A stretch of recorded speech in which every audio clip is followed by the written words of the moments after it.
Exactly 1 o'clock na po. At kasalukuyang narito na po kami sa Tagaytay.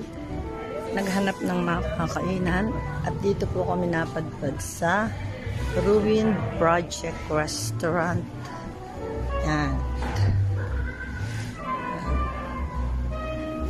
Gutom na po, kaya kahit na din hindi alam kung anong makakain ay pumasok na din. At yan, overlooking po ang Tagaytay na hindi makita dahil sa fog. Ito po yung mga hamit kung saan may fog, doon nagpunta. Ayan.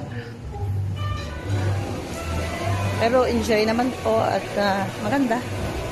Maganda, yun na po yung aming pagkain. Kinukuha na po ng mga hamit.